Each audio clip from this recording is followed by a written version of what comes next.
New Year's Day mother-in-law gives allowance only to sister-in-law's child. I don't give to others' kids. That's fine, I snapped. I stop her rent payments. Stop sending money to my mother-in-law. As John sharply swatted away the small hand his son extended, the sound echoed sharply through the quiet living room on New Year's Day. I don't see why I need to give New Year's money to someone else's child. With a scornful expression, Nancy looked down at us as if we were something dirty. Next to me, my son's small shoulders trembled. Instinctively, I reached out and gently rubbed his reddened hand. I never wanted him to experience this kind of pain. But in this moment, I lacked the power to protect him or to change our circumstances. Such a cute little grandchild. This year, I've put something extra special in your envelopes. Her sickly sweet words, directed at my sister-in-law's children, felt like shards of ice cutting through the air as my son and I sat unnoticed, as if we didn't exist. Every year on this day, I endure the same treatment. But this year, it hurt more than ever. Just yesterday, Mike, my son, had been excitedly talking about visiting Grandma's house, his eyes lighting up every time he mentioned it. He was looking forward to receiving his New Year's gift and creating a special memory to start the year. That pure and innocent expectation was now shattered before my eyes, crumbling like a fragile house of cards. Watching this unfold felt like my heart was being torn apart. I sat quietly, gripping the edge of the carpet so tightly that my nails dug into its surface. The physical pain was easier to bear than the emotional anguish. "Grandma? Why?" His small voice broke the silence, and his large tears began to fall. Seeing him like that, my heart felt like it was being ripped to pieces. The next moment, I felt him tightly clutching my sleeve, his small hand trembling. His trembling hand brought tears to my own eyes, but I fought to keep them from falling. I didn't want to cry here, not in front of my son. I wanted to be a strong mother for him. I couldn't take it anymore. Stroking my son's head gently, I stood up. "Let's go home." My voice sounded unnervingly calm even to myself. "Oh, leaving already? We were just about to start the family dinner." At that moment, my phone rang. Seeing the name on the screen, something shifted inside me. All the emotions I had been suppressing threatened to pour out at once. "My name is Jessica Hunter. I was originally from a small city, but moved to the city for work. At first, life in the big city felt overwhelming. But over time, I became accustomed to its conveniences. Now, when I return to my hometown, it feels like something is missing. These days, I'm a stay-at-home mom to my 6-year-old son, Mike. But I wasn't always a homemaker. I used to be a career woman, working for a major trading company. Back then, I earned a salary of about $90,000 a year, enough to buy anything I wanted and live comfortably. Sometimes, I think back to those carefree days and wonder if I made the right choice. But then I remind myself that if I had kept working, I might never have met my son. Now I can't imagine a life without him. My parents were both teachers and highly value education. They sent me to a private middle school, which eventually helped me get into a prestigious university and land a job at a top trading company. I'm deeply grateful to them for giving me such opportunities.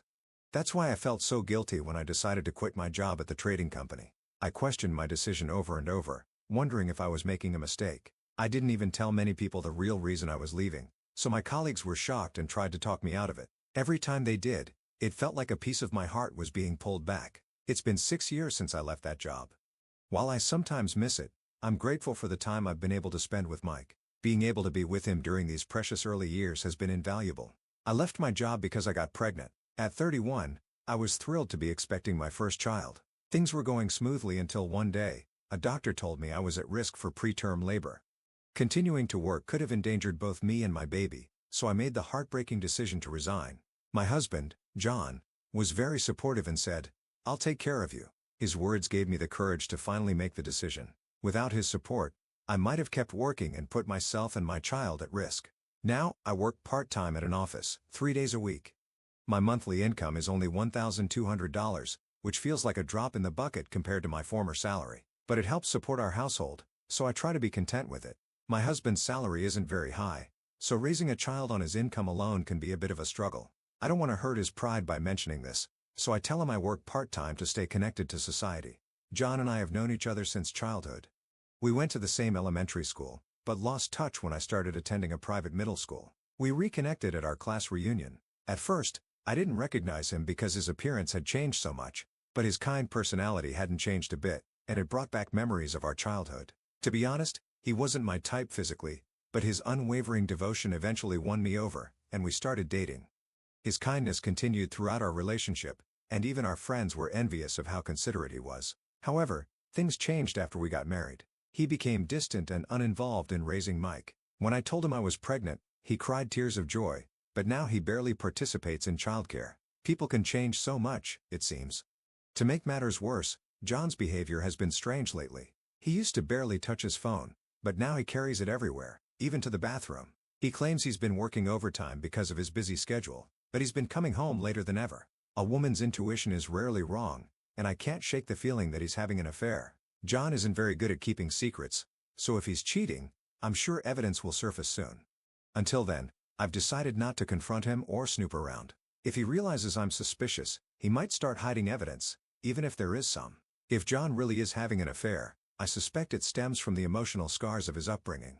He grew up in a single-parent household and always felt the need to meet his mother's expectations. He once told me he worked hard to please her because he didn't want to cause her any trouble. He took numerous high-paying job interviews, hoping to provide financial support from her. Unfortunately, after many rejections, he settled for his current position. I remember how shocked he was when we discussed our salaries before marriage. My income was significantly higher, which must have been a blow to his bride. Since then, we've avoided discussing our salaries altogether. I've been covering the financial support he sends to his mother, which has probably eased some of his burden, but might also contribute to his stress. I've worried that this stress could manifest in unhealthy ways, and now, it seems like it has. One evening, I received an unexpected call from my sister-in-law, Rachel. I was in the middle of making dinner and couldn't answer right away, but the phone rang persistently. Assuming it was urgent, I eventually picked up. "Starting tomorrow, I'm going on a 3-day trip with Mom. Can you take care of my son?" She spoke as if I had no choice in the matter. "I'll drop him off at your place at 9 a.m. Thanks in advance." Rachel had been living with my mother-in-law since her divorce. The divorce was apparently her fault, caused by an affair on her part. I had always found her selfish, but I maintained a neutral relationship for Mike's sake. However, this request was too much. I had plans to meet friends for lunch the next day, and taking care of someone else's child for 3 days was unreasonable. Besides, why wasn't she taking her son on the trip? I decided to politely decline. After hanging up, I felt a pang of guilt, but I reminded myself it was the right thing to do. Not long after, my phone rang again. This time, it was my mother-in-law. "What's this I hear about you refusing to take care of Rachel's son? You know we're going on a trip, don't you? How could you possibly say no to taking care of a 6-year-old? I wanted to throw her words back at her, but held my tongue. My mother-in-law had been called to me from the start of my marriage.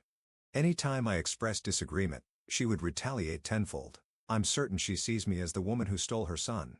Regardless of how justified I might be, she always sides with John or Rachel. I decided there was no point in arguing. I told her I'd discuss it with John and ended the call. That night, John came home after midnight. I had waited up, even though I was exhausted. "Your mom and Rachel called today. They want me to take care of Rachel's son for 3 days, while they go on a trip. But I have plans tomorrow. Can I say no?" I expected John to agree with me. Even if he might be distant lately, he couldn't be so unreasonable. "Just take both kids with you. I'm sure your friends won't mind." I was stunned. "Are you serious? Taking one child is already enough to impose on them. 2 is completely unreasonable. It would be worse to refuse Mom and Rachel. You should respect their wishes." I couldn't believe what I was hearing. Was John really this oblivious, or did he simply not care about me anymore? Reluctantly, I texted my friends explaining that I'd be bringing 2 kids to lunch. None of them responded, likely already asleep. It was past midnight after all. Then, with great reluctance, I messaged Rachel to tell her I would take her son after all. Her response was infuriating. "Oh, thanks so much. To be honest, I was planning to bring him over regardless of what you said." And the audacity was unbelievable. Just as I finished sending my messages, I noticed a notification on John's phone.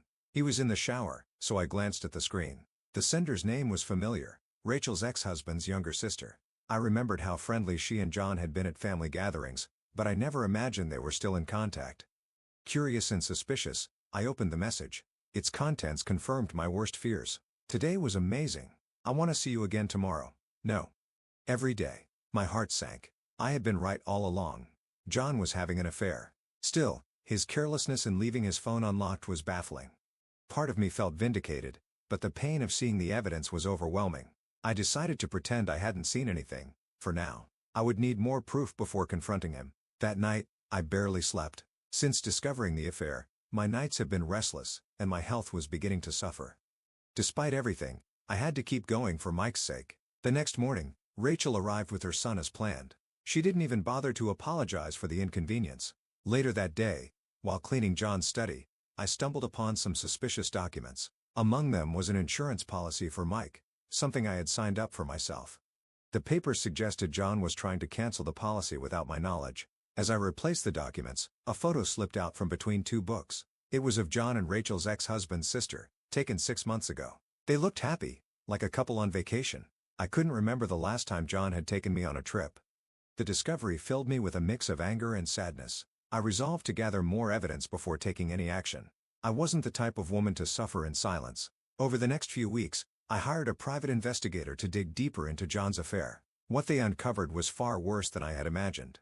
John had not only been unfaithful, but was already siphoning money from Mike's insurance to fund his mistress. The investigator also found evidence of fraud and embezzlement at his workplace. It was a tangled web of deceit, involving his mistress's father, who was a prominent businessman. The revelations were staggering, but they gave me the resolve I needed. I decided to take everything public. A month later, I found myself standing before a room full of reporters, ready to expose the truth. Would you like me to continue from here? The press conference was packed, the air heavy with anticipation. John, his mistress, her father, and my mother-in-law were all present, their faces tense and pale. Today, I was tasked with revealing everything. This was my moment to expose the years of pain and betrayal I had endured. Thank you all for coming today. My voice trembled slightly as I began, but I quickly composed myself. I recounted the timeline of events, presenting the evidence I had meticulously gathered. Photos, documents, and recordings were displayed for all to see, each piece of evidence more damning than the last. The audience of journalists was stunned, and there were pens flying across their notepads. Questions began pouring in from the press. Is it true that this company was involved in corporate tax evasion? Did the mistress's father knowingly enable these illicit activities? Were the other family members aware of John's affair and misconduct? John, his mistress, and her father struggled to answer, their attempts at denial crushed by the undeniable evidence. By the end of the conference, their reputations were in shreds. That evening, the story dominated the news. Friends and acquaintances reached out to me, offering their support and expressing their disbelief at the extent of the scandal. For the first time in years, I felt truly seen and supported. The fallout was swift and severe. The mistress's father's company faced investigations and a massive stock crash, eventually declaring bankruptcy. My mother-in-law became the subject of neighborhood gossip, her once sympathetic neighbors turning their backs on her. John was fired from his job without severance, his reputation irreparably damaged. The mistress severed ties with him, leaving him alone and in debt over $500,000 owed to creditors. I couldn't help but feel a sense of justice as I learned these updates.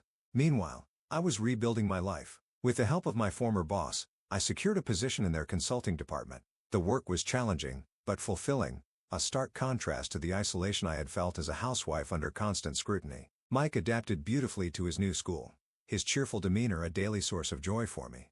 On a sunny spring day, as I watched him walk to school with his new backpack, I felt an overwhelming sense of pride.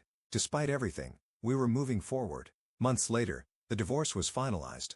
Yang was prohibited from contacting me or Mike. The last image he had of his son was from the entrance ceremony, a bittersweet memory of him, no doubt. Nazy, once the matriarch of her neighborhood, was now a pariah. Rachel, stripped of custody of her son, was reportedly working in unsavory jobs to pay off her debts. As for John's mistress, she disappeared from the public eye, her whereabouts unknown.